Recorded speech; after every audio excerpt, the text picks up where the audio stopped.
el día de hoy con el doctor Santiago Párraga.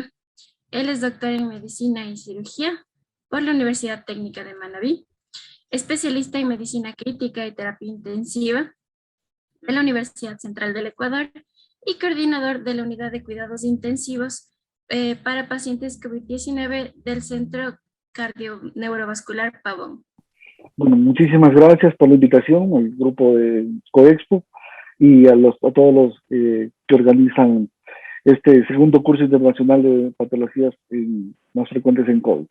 Me pareció interesante el tema cuando me invitaron a participar y pues claro que quise dar nuestro aporte desde acá, desde Pasto, Colombia, de la Clínica Pavón. Mi nombre es Santiago Párraga, soy doctor en Medicina y Cirugía de la Universidad Técnica de Manabí, soy ecuatoriano, especialista en Medicina Crítica y Terapia Intensiva de la Universidad Central del Ecuador. Hice mi beca en el Hospital Luis Gabriel Dávila, que me olvidé de mencionarlo y pido mil disculpas, donde estuve casi 6 años creando y liderando la unidad de cuidados intensivos y posteriormente, pues desde el 2018, me encuentro en Pasto, Colombia, en la Clínica Pavón y desde que empezó el segundo pico de la pandemia COVID, soy el coordinador de la UCI COVID-19, el cual nosotros manejamos alrededor de 39 camas, que más adelante les voy a comentar. Bueno, pues el SARS-CoV-2 para nosotros pues fue un cambio total en relación a lo que habíamos visto y estábamos acostumbrados a las infecciones virales. Habíamos pasado en el 2010 el H1N1 con una experiencia no similar, pero que por lo menos nos puso un poco al tanto de lo que podría llegar a ser una pandemia, que es lo que nos trajo el SARS-CoV-2. Entonces, pues esto, como ustedes ya lo saben y han revisado durante toda esta semana, pues quise incluirlo. El tiempo de incubación pues varía de cada paciente, va de 1 a 5 días, y el tiempo de inicio de síntomas va también desde los 7 hasta los 10 días. Sin embargo, es importante que recalcar, y por eso puse esta gráfica que fue publicada en New England en 2020, que en los pacientes críticos, por lo general, su presentación es un poco posterior, más o menos a los 10 días, el paciente es donde ya presenta una necesidad, no solo presenta disnea, sino que ya una necesidad de oxígeno. Y ese es el paciente que nosotros manejamos en las unidades de cuidados intensivos. ¿Cómo entra el virus? Pues después de la amplia revisión que han hecho ustedes, pues entra por la vía respiratoria. El SARS-CoV-2 pues se une a nivel de los ligadores de enzima angiotensina-aldosterona, que se encuentra en los neumocitos tipo 2, se multiplica y posteriormente pues de su replicación ingresa a nuestro sistema, generando pues como vemos en la parte de abajo un sinnúmero de cambios, un sinnúmero de producción de citoquinas inflamatorias, proinflamatorias, que es lo que le vamos a llamar tormenta de citoquinas, que si bien eso se lo había reportado durante mucho tiempo atrás, ahora con el COVID pues fue mucho más marcado por el poco tiempo de inicio. Doctor, perdón que le interrumpe. Buenas noches. No pasa de la primera diapositiva todavía. Perfecto, cambio de diapositiva. ¿Sí cambia? Sí, está cambiando. Mil disculpas, no, y gracias por el comentario. Bueno, como les iba diciendo, pues nosotros ya hemos escuchado y vamos a escuchar más adelante una charla sobre específicamente tormenta de citoquinas. Es un tema que no es reciente, pero debido a la agresividad del virus, la rápida replicación del mismo y la aparición precoz de los síntomas, pues ha llamado la atención a nivel mundial la evidencia científica, y pues es lo que vamos a presentar, algo de lo que genera esta respuesta, como es la liberación de biomarcadores o mediadores de citoquinas. Pues algo de los síntomas, pues también es importante recalcar que entre más, vamos a ver más adelante, que los picos que se presentaron, nosotros aquí en Colombia presentamos 3 picos, recién pasamos 1, ahorita estamos con pocos pacientes, pero cabe recalcar que los síntomas entre los diferentes picos, y eso que se ha mencionado también en la literatura, han sido cada vez más corto el tiempo de presentación de los síntomas y más agresivos. Y es por eso que el último pico se acompaña de una mayor mortalidad y un mayor número de pacientes, como lo vamos a ver. Entonces, síntomas pues respiratorios, síntomas a nivel de todo, compromiso y función de los órganos. Esto es algo que también pues me adelanto a la charla que van a tener más adelante de la tormenta de citoquinas, con la liberación de muchas citoquinas, y de esa es la que vamos a hablar, porque algunas de ellas las podemos medir y nos sirven más que todo, más que medirlas, nos sirven como un marcador pronóstico, y nosotros lo hemos utilizado y esa es la experiencia que venimos a presentar acá. Pues este es mi equipo de trabajo del COVID-19. El 6 de marzo fue el primer paciente aquí en Colombia, en Bogotá, el 6 de marzo del 2020, y la OMS pues lo declaró como pandemia el 11 de marzo del 2020. Nosotros, como les dije, pues somos la unidad más grande de Nariño, del departamento de Nariño y de Pasto. Tenemos actualmente, ya subimos a 75 camas, pero en ese momento que iniciamos teníamos 63 camas, con 39 camas exclusivas para UCI COVID, y cumpliendo todas las normativas que en el momento pues nos daba la OMS, las cuales han ido poco a poco cambiando. Y quería traerles algo a colación en relación a lo que está pasando actualmente en Colombia. Este es el último reporte de lo que pasa en Colombia. Pues tenemos 15 millones de pruebas de PCR procesadas, 3.800.000 de las cuales fueron positivas. También nosotros procesamos antígenos número de 8 millones, y acá en el protocolo de Colombia en relación al COVID, pues el antígeno y la PCR pues sirven como diagnóstico para el COVID-19. Esta es la gráfica que les comentaba en relación a los picos. Nosotros estamos determinando el tercer pico acá en Colombia. El primer pico, pues no estuve yo a cargo de la unidad, estuvo mi compañero. Acá somos 2 intensivistas que nos repartimos en 3 pisos diferentes el número de pacientes. Él estuvo a cargo del primer pico con las recomendaciones que estaban en ese momento, y hubo un cambio cuando, no solo con el cambio de personal, sino también hubo un cambio de recomendaciones, que eso es importante recalcar. La mortalidad en el primer pico, si ustedes comparan con los otros 2, es menor. Sin embargo, ¿por qué? Por el número de pacientes. Sin embargo, cabe recalcar que las recomendaciones en ese momento, como si estábamos frente a algo que no era conocido, ¿sí?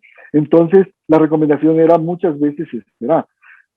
¿En relación a qué me refiero a eso? Por ejemplo, se presentaban muchas evidencias y recomendaciones de las sociedades en relación a espere que el paciente se agrave para poder intubarlo, evitando así la contaminación del personal. Claro, como personal de salud también nos sentíamos, no sabíamos, pese a todas las medidas, no sabíamos si eso iba a ser necesario para poder evitar que nos contagiemos, y ese temor pues trajo consigo renuncias, personal nuevo en el manejo del paciente, apertura de muchas unidades que no cumplían los requisitos para poder manejar un paciente crítico de estas condiciones, como fue el COVID-19 y todos los cambios que trajo, y que algo vamos a mencionar en relación a casos confirmados. Nosotros para el día de hoy tenemos 4.914.000 casos activos, todavía 3.400 casos recuperados,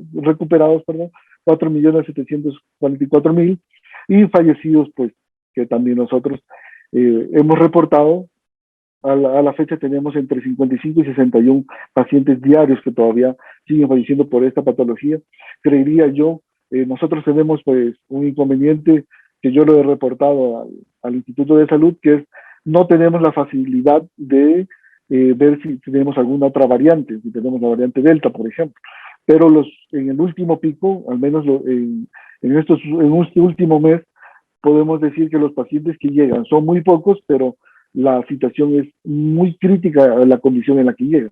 Y no es por el tiempo de evolución, sino más bien creería yo que es por la variante, por alguna variante que nos está generando este tipo de casos.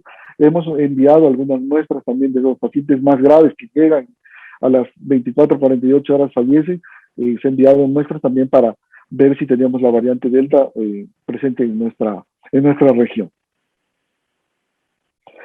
Algo que también les quise traer a colación, pues este es donde se registra todas las vacunas a nivel mundial, de todos los países, y podemos ver, yo hice una selección de los países de Latinoamérica, principalmente América del Sur, en los que vemos que pues Chile va bastante avanzado en lo que es la vacunación, y no solo una dosis, sino que el 71% de la población tiene sus dosis completas. En Brasil, si bien han avanzado en dosis completas, en dosis individuales, tienen un 64% en la medición global. Argentina, que va en tercer lugar, también muy similar a Brasil. Ecuador, pues no nos quedamos atrás, y esto es gracias a la gestión que ha realizado pues, el nuevo presidente. Estamos en un cuarto lugar a nivel de la región con un 60% de vacunación y un 50% con una vacunación completa, un esquema completo. En Colombia, pues estamos mucho menos, claro, recalcar, pues la población es mucho más grande. El programa que se presentó de vacunación es muy similar que los otros países, pero no hemos logrado cumplir la meta que se quería para estas fechas. Perú, pues está mucho menos que nosotros, y Venezuela, pues ni hablar, es lo que vemos en la gráfica. Y eso, pues, es lo que nos trae a colación que vamos a tener un cuarto pico, que lo estamos esperando en toda la región, y que muy probablemente, como les iba diciendo, por las variantes que se presentan, va a ser agresivo, por lo cual pues tenemos que estar preparados todos en la región. Bueno, hablando también del COVID-19, nosotros hablamos que tenemos para evaluar a nuestro paciente, nosotros utilizamos tres partes importantes que las he detallado aquí. Uno, lo que hablan sobre el fenotipo clínico del COVID-19, ¿sí? Otro que es en relación al patrón fenotípico de la imagen tomográfica, y tercero, que es lo que es en relación a los biomarcadores, que lo clasificamos con el COVID Lab, que más adelante vamos a hablar, en severo, crítico y fatal, ¿sí? Los pacientes que nosotros vemos, pues los pacientes de UCI, y ese 1.4% pues con la mortalidad muy alta. Pues vemos aquí en la gráfica también que la característica fenotípica clínica es de acuerdo a la presentación. Como ustedes conocen, no todos los pacientes que todas las personas que hemos tenido COVID y que a su vez hemos presentado sintomatología, presentamos igual cuadro, sino que cada persona pues se presenta de forma diferente y se le ha encasillado en tres fenotipos. El fenotipo 1, que es el más frecuente, que es el que por lo general no llega a UCI porque tiene una buena recuperación, no requiere un soporte respiratorio, es el paciente pues que presenta una sintomatología, como ya la vimos en las gráficas anteriores, muy característica del COVID, pues, fiebre, la alza térmica, la tos, acompañado de la dificultad para respirar, cuando o la fatiga, cuando realiza actividad, y que el dolor de huesos, el dolor muscular, todos los síntomas, y que al final pues tiene una evolución favorable con su recuperación. El fenotipo 2 es aquel fenotipo que ya presenta una fatiga que no mejora. Lo que hablábamos también del inicio de los síntomas es aquel que ya a los 7 días presenta su dificultad respiratoria, pero con requerimiento de un soporte de oxígeno, y que muchas veces puede llegar hasta la intubación, haciendo uno o dos fallos orgánicos acompañados, pero que se resuelve durante su hospitalización y su manejo inicial, ¿sí? Y el fenotipo 3, pues es aquel paciente que es el característico que vemos en las UCIs, es el paciente adulto mayor, obeso, con múltiples comorbilidades, con antecedentes de un fumador, expuesto a humo de leña, expuesto a sales de oro, en las minas, sí, expuesto a muchas otras sustancias, con un pulmón ya no sano, como se podría presentar en los anteriores casos. Y que tiene, claro, esta es la característica del fenotipo 3, es que presenta falla multiorgánica y se acompaña de una alta mortalidad. Aquí vemos clasificados los tres fenotipos. En el fenotipo 1, pues rige primero pues, lo que hablábamos, la sintomatología, la temperatura, el aumento de la taquimia, taquicardia, algo se alteran los exámenes, pero con posterior recuperación. El fenotipo 2 pues ya tiene máximo 1 o 2 fallos, ¿sí? O disfunciones, podríamos decir, que se recuperan en el transcurso de la evolución y el tratamiento. Y el fenotipo 3, que ya presenta fallo orgánico, que presenta una edad avanzada, que tiene una obesidad y patologías múltiples que disminuyen su capacidad para recuperar.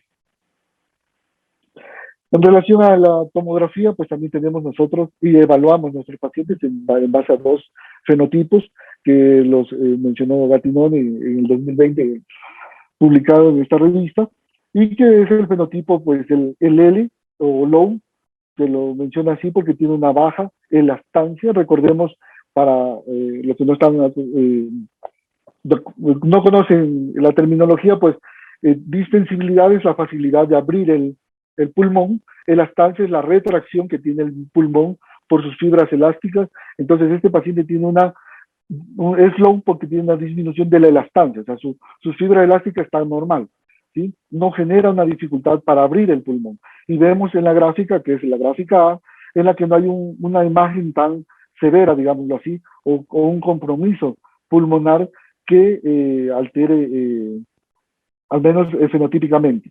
Sin embargo, pues, y por eso está puesta en la gráfica, es que estos pacientes, pese a que no hay un compromiso visible del pulmón, ¿sí? Sí es el compromiso funcional. Y vemos una PASI que normalmente debemos estar por arriba de 300, las personas normales están por arriba de 300. En el paciente crítico, pues se lo ha permitido o lo considera por debajo de 150 como ya grave. En este paciente que se muestra en esta publicación, está en un 95%, en un 95 milímetros de mercurio, sin un mayor compromiso gráfico, ¿sí? O de imagen a nivel de pulmonar, ¿sí? Y el fenotipo B es aquel paciente, o también conocido como fenotipo H, o high, elevado, el cual sí tiene un aumento de su elastancia, es decir, su pulmón, que normalmente debe de regresar lento, regresa muy rápido, ¿sí? Y tiene dificultad para abrirlo. Pues también tiene un alto peso, como vemos la imagen, pues está blanco, es porque esos alvéolos están llenos de líquidos, están colapsados y no están interviniendo en el intercambio gaseoso.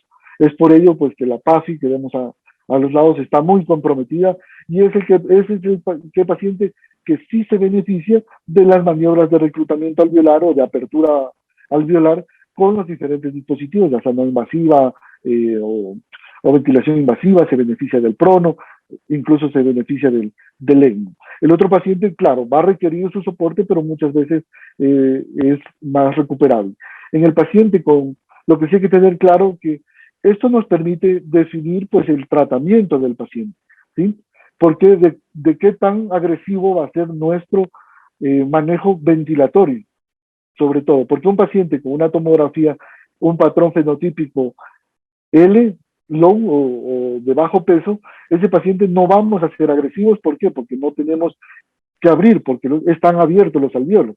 A diferencia del fenotipo H, donde sí, pues vemos que está más de la mitad del pulmón colapsado, ¿sí? Donde necesitamos ser agresivos para poder recuperar este paciente.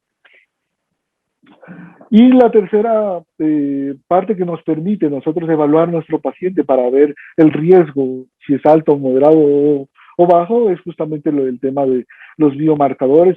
Este COVID Lab Score evalúa todos estos puntos que les pongo aquí en la pantalla, de la hemoglobina, leucocitos, los neutrófilos, leucocitos, plaquetas, y que también incluye otros marcadores que vamos a tomar en cuenta, como son la interleucina C, la ferritina, la procalcitonina, el LDH, el dímero D, y con sus valores normales. Entonces, el paciente que presenta mayor o más elevados estos biomarcadores, pues tendrá un alto riesgo de mortalidad, ¿sí? Y en este COVID Lab Score, el paciente de alto riesgo es aquel paciente que presenta un puntaje de 19 o más y que es el que tiene mayor riesgo de muerte, como lo dice en la gráfica. El paciente que tiene un rango entre 12 a 18 es el paciente que se encuentra en un riesgo moderado de complicaciones y de muerte, ¿sí?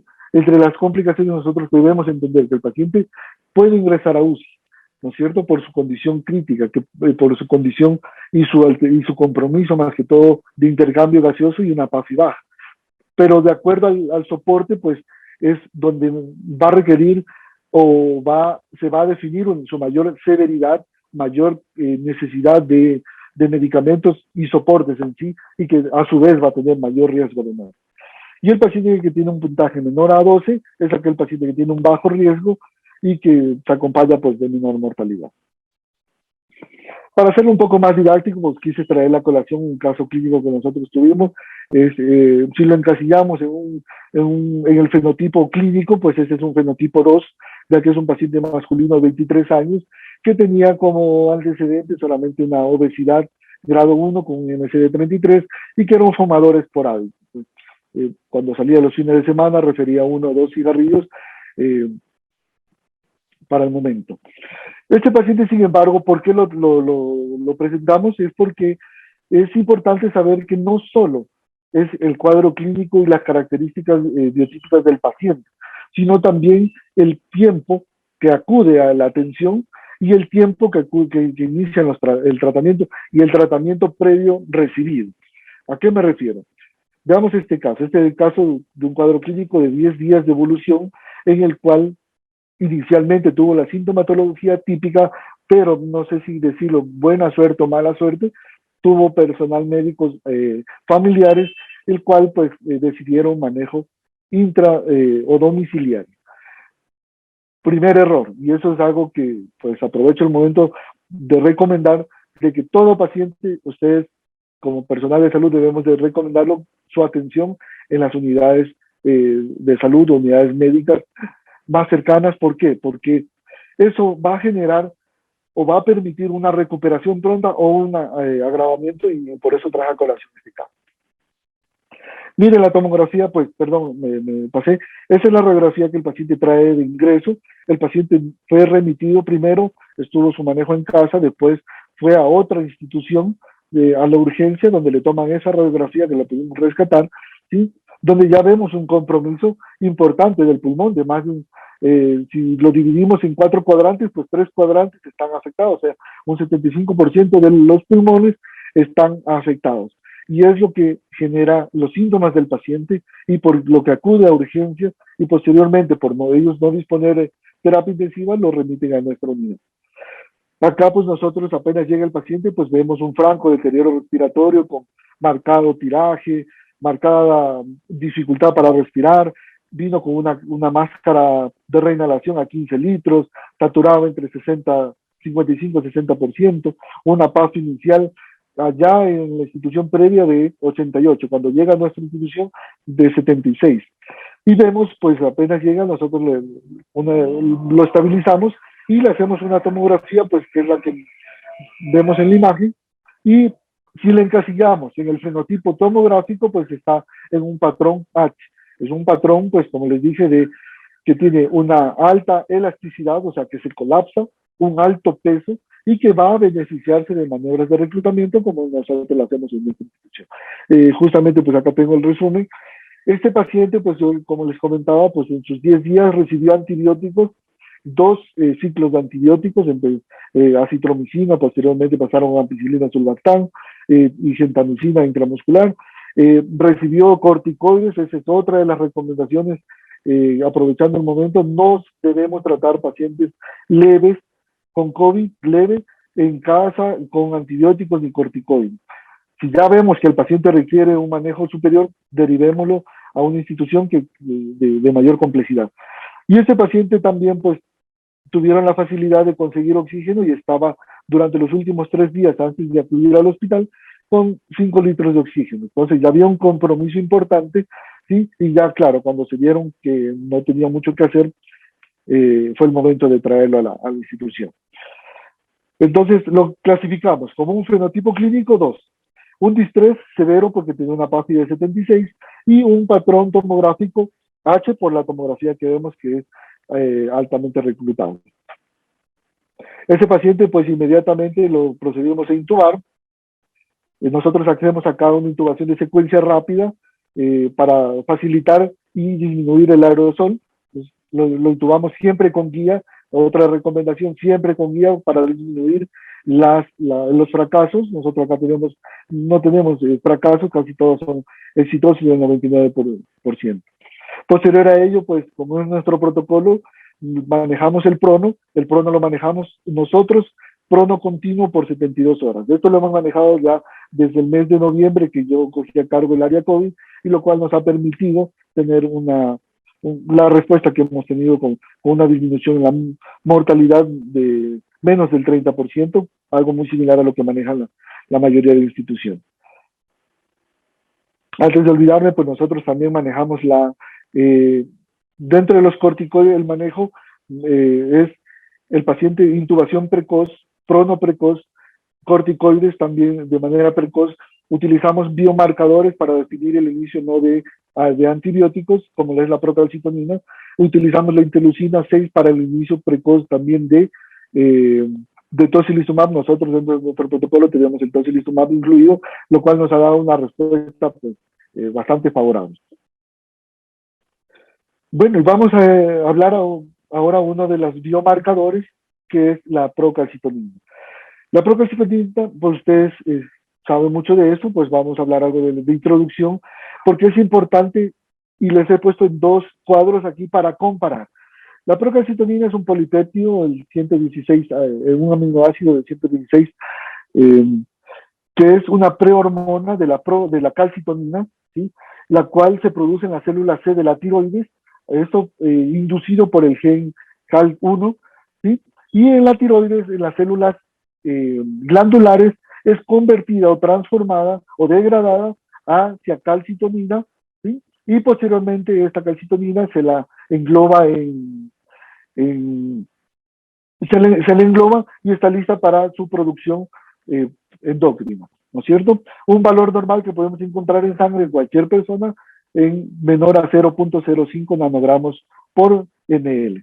Entonces, esta es la producción normal de procalcitonina que nosotros tenemos en nuestro organismo. Pero, ¿qué pasa cuando nosotros nos encontramos o nos enfrentamos a una bacteria? ¿Sí? O principalmente lo que genera la producción de la procalcitonina, no de la forma o no en la tiroides, son las endotoxinas, los lipopolisacáridos o las citoquinas proinflamatorias, generando su producción excesiva. Y aquí es algo importante, ¿sí?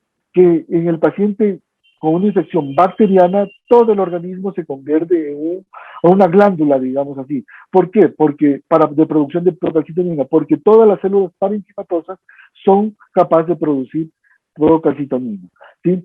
Entonces, a diferencia en el cuadro de acá, que lo produce solo la célula C de la tiroides, acá en la parte patológica, digámoslo así, ¿sí? Lo produce todas las células del parénquima. Y la diferencia también, pues, esta no es degradada hacia calcitonina. Entonces, como no es degradada hacia calcitonina, pues se libera a la sangre y por eso nosotros podemos medirlo y sus valores pueden incrementarse de acuerdo a la NOxa, de acuerdo al tipo de agresión o lesión que presenta el paciente, ¿sí? Algo que también es claro que debemos de conocer es que el interferón gamma inhibe su producción, ¿sí? ¿Y por qué lo traigo a relación? Porque en una infección viral, lo que más se produce dentro de las citocinas, ¿sí? Es el interferón gamma, ¿sí? Entonces, ¿qué va a pasar en el COVID? Que es la patología que estamos viendo. Nosotros tenemos una infección, puede haber una sobreinfección bacteriana, ¿no es cierto? Tenemos una infección de COVID con una sobreproducción, una réplica de SARS-CoV-2 en el organismo, ¿sí? Que inhibe, que si hay una sobreinfección, o sea, si tenemos una bacteria aparte que el COVID, entonces va a generar una inhibición de la producción de procalcitonina, lo que nos pone mucho más en jaque o en duda, ¿sí? De si el paciente está o no con una sobreinfección. Y la literatura reporta que todo paciente que se acompañe de una sobreinfección bacteriana tiene una mortalidad mayor, de un 30% mayor que aquel paciente que no se acompaña de una sobreinfección bacteriana. Eso es importante saber. ¿Por qué? Porque dentro de una de las gráficas que vamos a ver más adelante, vamos a ver que la producción de procalcitonina en el COVID es muy poquita. No vemos esas producciones como en otros pacientes, que se dio una pancreatitis, con una sobreinfección, o una neumonía bacteriana, una EPOC sobreinfectado, que vemos valores por arriba de 100. Acá no, vamos a ver valores muy justitos del valor normal. Y es por eso que también se ajustó el protocolo justamente en sentido de poder atacar esa sobreinfección y evitar también la muerte de nuestros pacientes. Pero vamos al otro extremo también. Si nosotros nos vamos muy allá de que si dudamos que todo paciente está sobreinfectado, es decir, la administración de antibióticos innecesaria en el paciente que no tiene una sobreinfección demostrada por los diferentes estudios que le hacemos, genera también una mayor mortalidad. Entonces estamos en los dos extremos y las personas que nos hemos enfrentado al COVID, pues sabemos que que toda esta es para tomar la mejor decisión para nuestro paciente, y esa decisión es la que marca el beneficio para el paciente o la supervivencia del mismo. Otro que es importante y cabe recalcar, porque lo vamos a comparar la procalcitonina con otros biomarcadores, como son la interleucina 6, como es la PCR, ¿no es cierto? Que son también citocinas que se producen en la inflamación y en las infecciones, y que puede también elevarse. Es que, a diferencia de las otras citocinas, esta no se inhibe con el corticoide, ¿sí? O sea, que pese a nosotros utilizar corticoides y en estos pacientes utilizaron dosis altas, no genera una disminución de su producción. No así como en la interleucina y la PCR, que sí disminuye la producción de esa citosquina en el proceso infeccioso, cuando se administra corticoides. Su inicio, es decir, una vez que entra la NOX a nuestro cuerpo, la producción de la procalcitonina a nivel del parénquima, donde se encuentre la infección, a nivel local empieza su producción, y la podemos encontrar en sangre entre las primeras 3 a 4 horas posterior a la anoxa, con un pico máximo a las 12 horas y con una media que va de 20 a 34 horas. Esto es importante. ¿Por qué es importante? Porque a diferencia de los otros citocinas que son medibles o biomarcadores, como son la interleucina 1, interleucina 6, que se produce muy rápido pero desaparece rápido en sangre.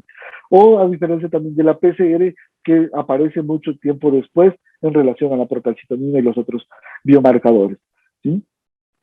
Y lo vemos acá, en este cuadro, perdón, me adelanto, ¿sí? Lo vemos acá en este cuadro. Miren lo que es la producción de la procalcitonina, como estábamos hablando, una vez que se produce, el pico, el inicio está en las 3 a 4 horas, pues un pico máximo a las 12 horas y que dura hasta las 34 horas del tiempo. A diferencia de la interleucina 6, interleucina 10 y el factor de necrosis tumoral alfa, que su producción es más corta y a su vez el tiempo en sangre es mucho más, su producción es más precoz, pero su tiempo es mucho más corto.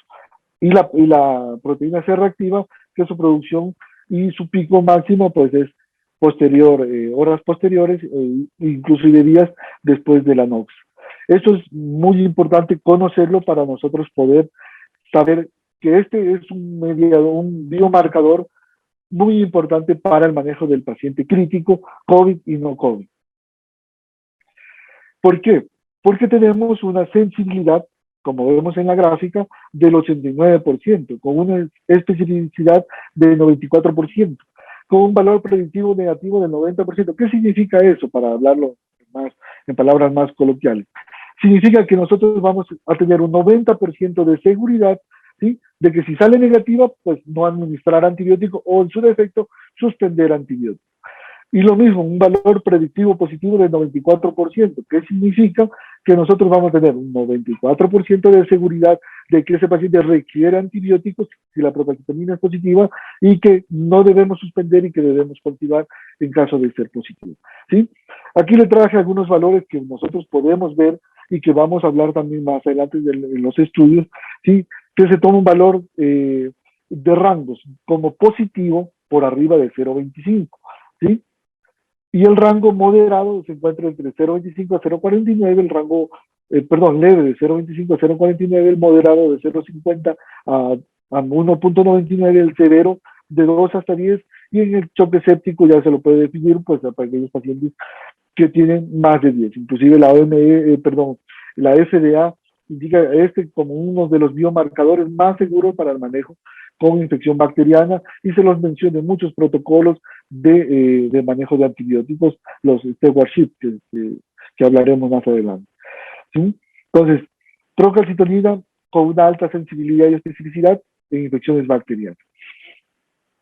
Y aquí lo vemos, pues en este estudio del 2001, Stuber presentó que aquel paciente que recibe, algo muy importante, y antes de olvidarme, es que la procalcitonina tiene que evaluarse la curva, como lo vemos en la gráfica, no un valor aislado. Eso lo tenemos que cambiar, ese hito que en algún momento se creó, que no, si la procalcitonina es positiva, que reciba antibióticos y cumpla 7 o 10 días o 14, o como decía uno de los doctores que más habla en relación a infecciones, Anand Kumar, que no entiendo de dónde salió ese múltiplo de 7 para dar los tratamientos antibióticos.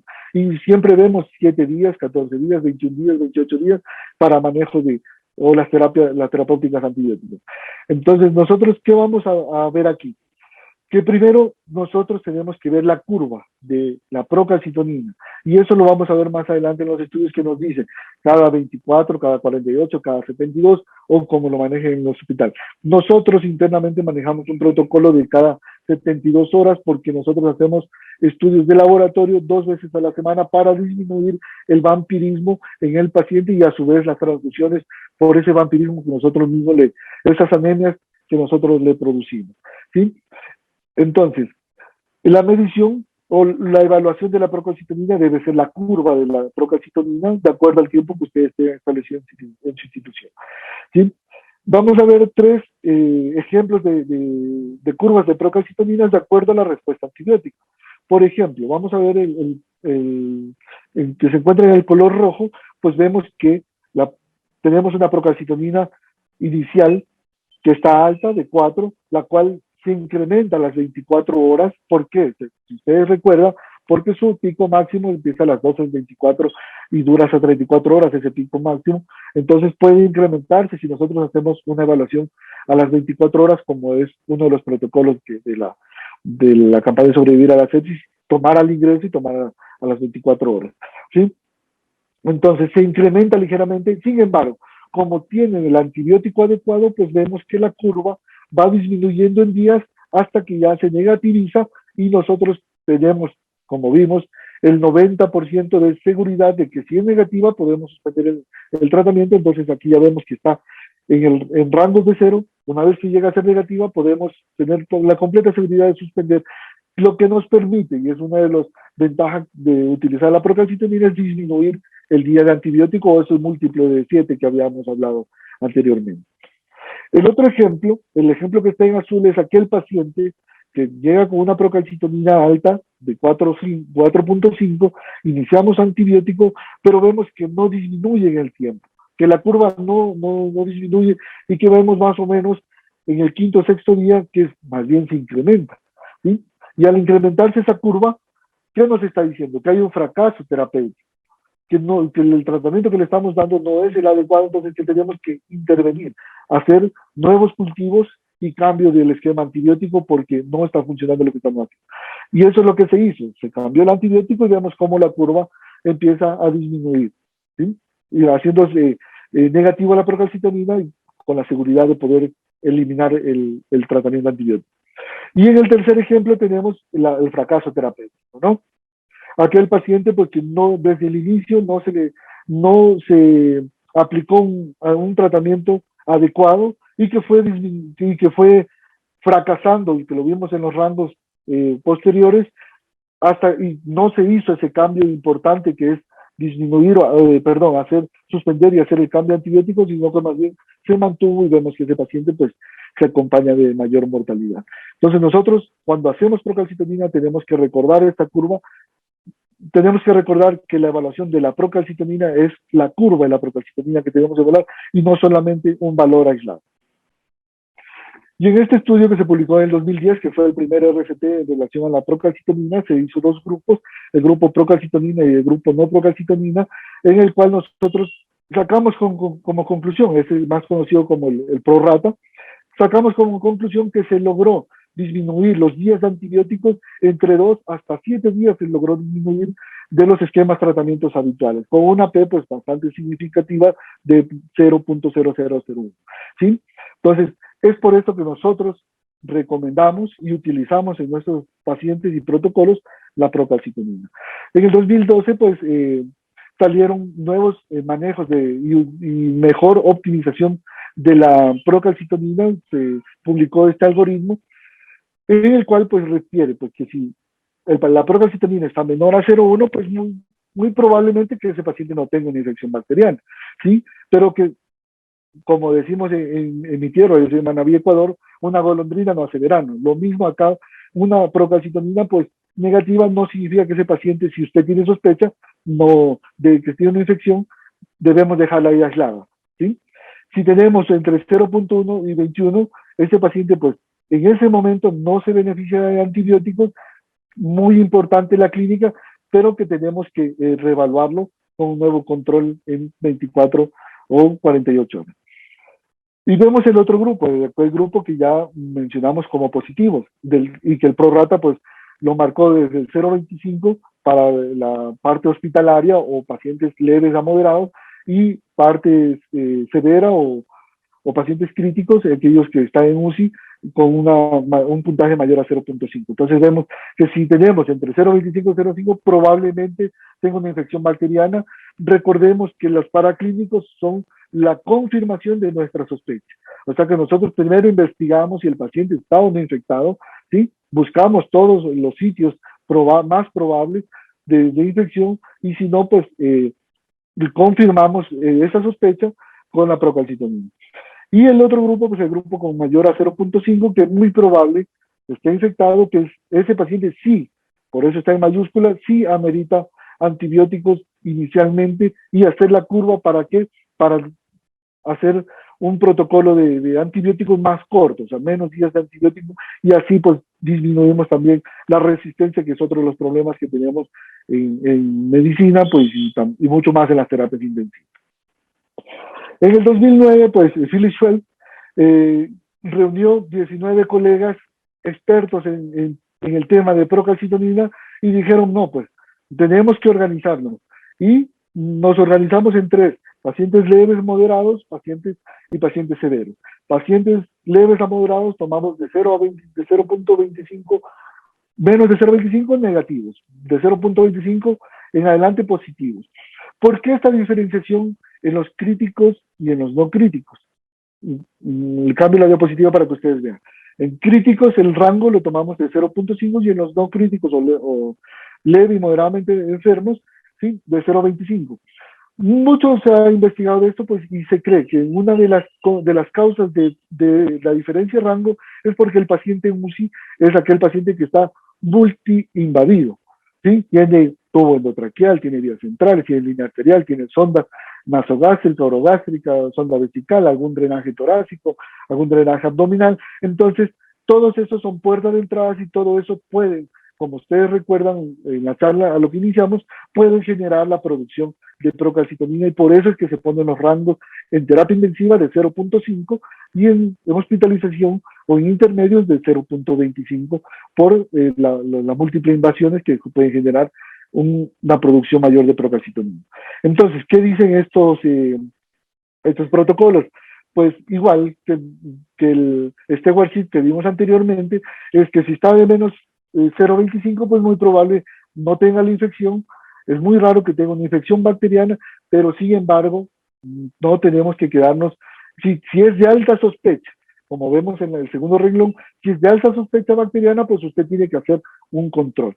Si usted lo que quiere es descartar, por ejemplo, una insuficiencia cardíaca, que a veces nos tienen el límite si el paciente está o no está infectado, o un EPOC, para descartar si está sobreinfectado o no, pues nosotros hacemos una procalcitonina, pero vemos que no ha tenido fiebre, no tiene leucocitosis, o sea, confirmamos con su procalcitonina negativa que ese paciente no necesita antibióticos, y continuamos el manejo ya sea de su falla cardíaca o su EPOC exacerbado. Y en el otro extremo tenemos el paciente que tiene un valor positivo, ya sea de 0.25 o 0.5 en el caso de terapia intensiva, que tiene alta probabilidad de una infección bacteriana, y que usted sospecha clínicamente y dice, no, este paciente tiene fiebre, tiene leucocitosis, está saliendo alguna secreción por alguna herida, ¿sí? Tiene una clara neumonía, tiene una clara infección urinaria, ¿sí?, un absceso. Entonces, no, este paciente con ese valor positivo, seguramente tenemos 99% de probabilidades de que nos va a ir muy bien con ese antibiótico, ¿sí?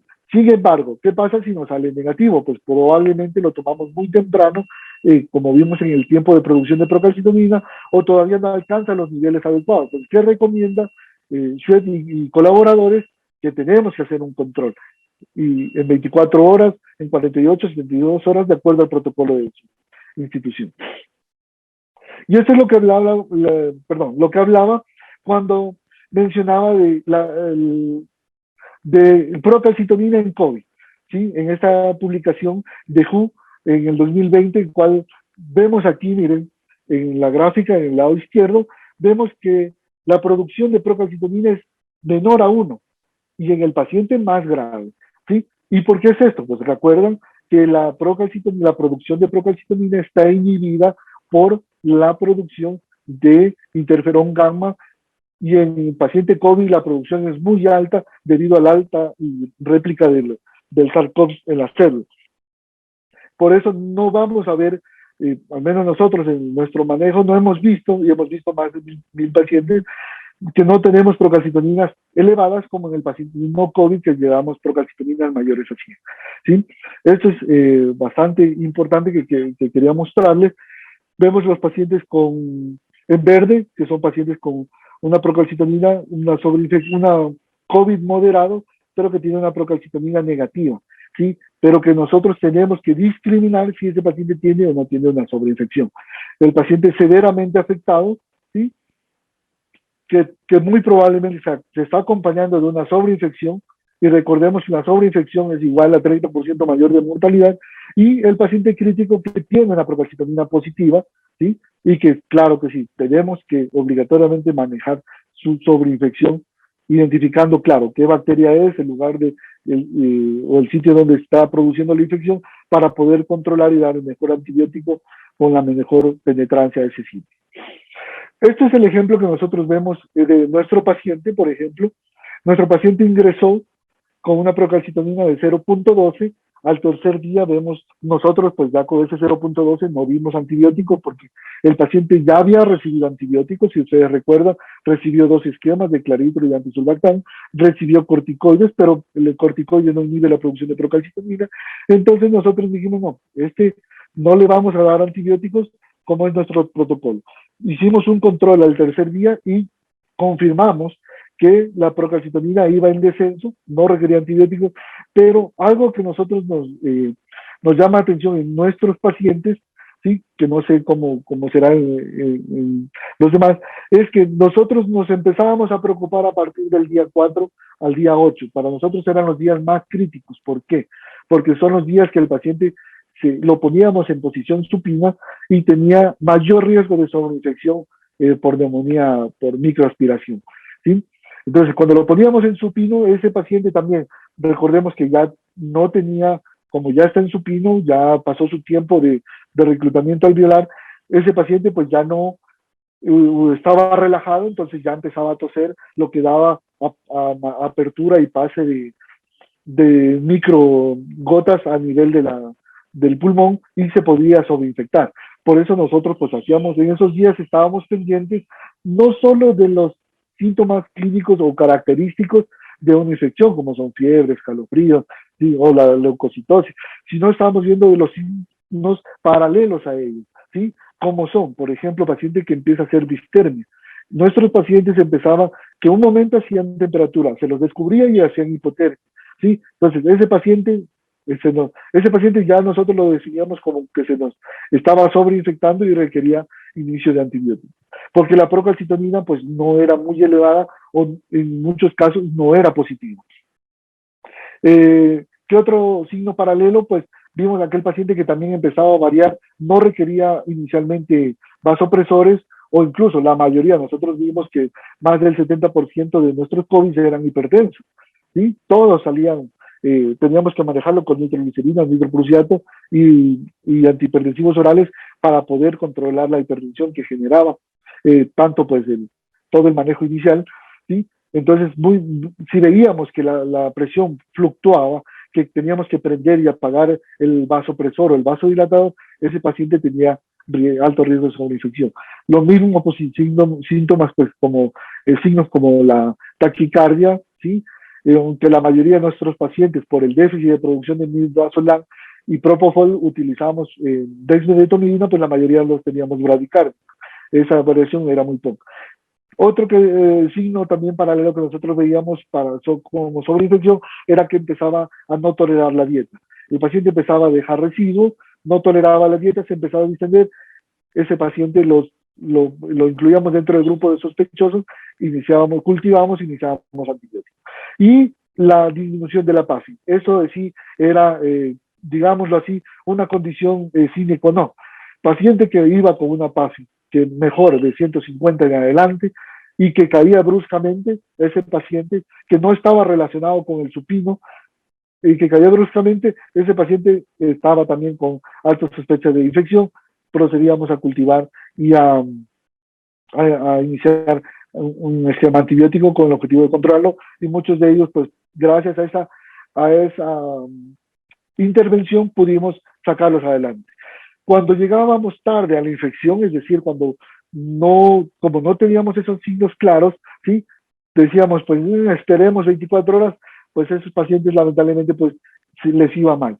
El deterioro de la PASI era continuo, teníamos que hacer incluso un segundo ciclo de pronación, que solamente en 2 pacientes lo hicimos, pacientes que se iban deteriorando y posteriormente empezaban a hacer falla cardíaca, falla renal, pacientes que tenían arritmias. Eso también es algo también que mostró muy significativo, pero por eso es relacionado a la miocarditis que produce ya el COVID en sus pacientes. Bueno, otro marcador inflamatorio, pues creo que ya me estoy pasando mucho de la hora.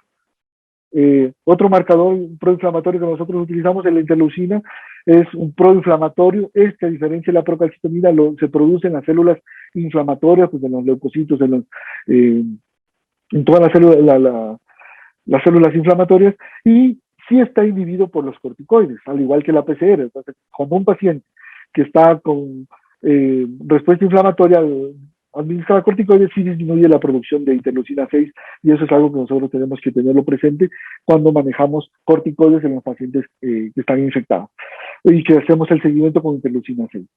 El valor pronóstico de mortalidad, pues cuando el valor era por arriba de 80, tenía un valor pronóstico de mortalidad de 0.001, entonces, estadísticamente significativo, ¿sí? Nosotros, pues, después de toda la revisión bibliográfica que hicimos y el manejo de nuestro protocolo de interleucina, encontramos la clasificación de la interleucina en 3 niveles: severo, crítico y fatal. Severo, aquel paciente que presentaba plan. El hecho que se clasifique con la interleucina no tenía que ver con la clínica. ¿Por qué? Porque muchos pacientes estaban, digámoslo así, en muy malas condiciones y estaba con una interleucina de menor al valor normal, sí, que se lo toma como 6, ¿sí? Un valor crítico entre 30 a 79 y un valor fatal de 80 o más.